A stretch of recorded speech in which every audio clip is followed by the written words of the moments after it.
नमस्ते दोस्तों, कैसे हैं आप सब। आई होप आप सब बहुत अच्छे होंगे और अपने स्वास्थ्य का पूरा ध्यान रख रहे होंगे। दोस्तों, सन 1925 में डॉक्टर ने एक ऑर्गेनाइजेशन बनाया, हिंदू सोसाइटी को ब्रिटिश गेस्ट तैयार करना। उस टाइम पर किसी ने भी नहीं सोचा था कि ये छोटा सा ऑर्गेनाइजेशन आगे चलकर वर्ल्ड का सबसे बड़ा नॉन गवर्नमेंट ऑर्गेनाइजेशन बन जाएगा। मैं बात कर रही हूँ राष्ट्रीय स्वयंसेवक संघ यानी आरएसएस की, जो आने वाले साल यानी 2025 में पूरे 100 साल का हो जाएगा। आरएसएस यह कैसा नाम है जिसका जिक्र होते ही राजनीति के गलियारों की धड़कन बढ़ जाती है। यह समाज के भीतर कहीं ना कहीं देश के सबसे बड़े परिवार के तौर पर अपनी पहचान करवाता है। लेकिन यह सवाल यह नहीं है कि आरएसएस का मतलब क्या है, सवाल यह है कि आरएसएस क्या है, एक सामाजिक संगठन है या फिर राजनीतिक, ये सांस्कृतिक तौर पर काम करता है या फिर राजनीति तौर पर, या फिर इसका कुछ और ही काम है।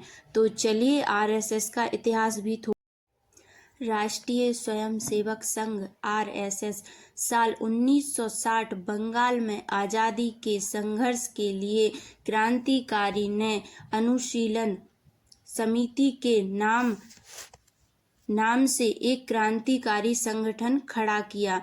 नागपुर से डॉक्टर की पढ़ाई करने आए केशव राम बलराम हेडगेवार भी इस संगठन का हिस्सा बने और जेल भी गए।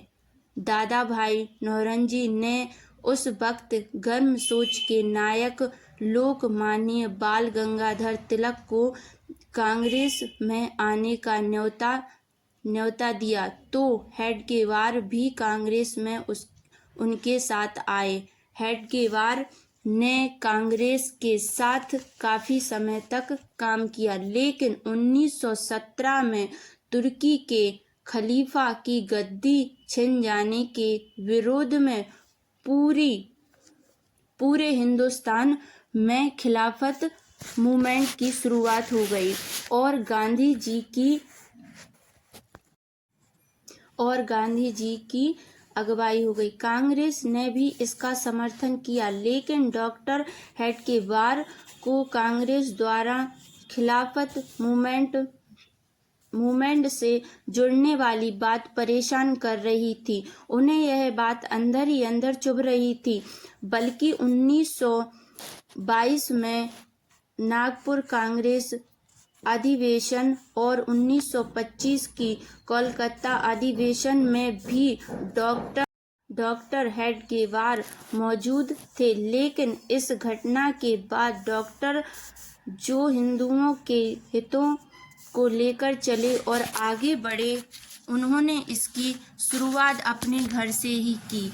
कहा जाता है कि शुरुआत में डॉक्टर हेडगेवार को सुनने के लिए सिर्फ 12 लोग ही आए, लेकिन 12 से 1200 बनने में वक्त नहीं लगा। धीरे धीरे समय बदलता गया और एक समय ऐसा भी आया जब हजारों की संख्या में लोग डॉक्टर हेडगेवार के विचारों से प्रभावित होने लगे और इसी के साथ अब संघ की स्थापना का रास्ता साफ नजर आने लगा। डॉक्टर हेडगेवार ने खुद शाखा लगाना शुरू किया और शाखा में योग, सूर्य नमस्कार, लाठी ट्रेनिंग, और फिर लोग धीरे धीरे डॉक्टर हेडगेवार की बातों से प्रभावित होने लगे और उनके इस अधिवेशन में जुड़ने लगे। कुछ ही समय में शाखा में आने वालों की संख्या कई गुना बढ़ गई और फिर डॉक्टर हेडगेवार ने साल 1925 में नागपुर में विजयदशमी के दिन आरएसएस की बुनियादी रख दी। धीरे धीरे महाराष्ट्र के कई इलाकों जैसे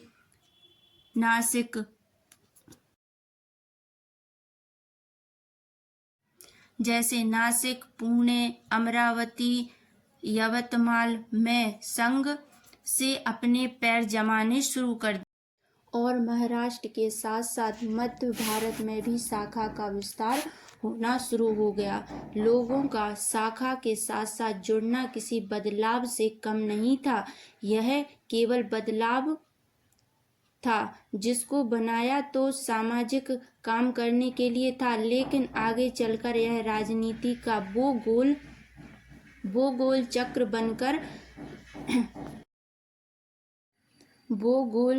चक्र बना जिसके चारों तरफ ही राजनीति का ताना बना जाना था।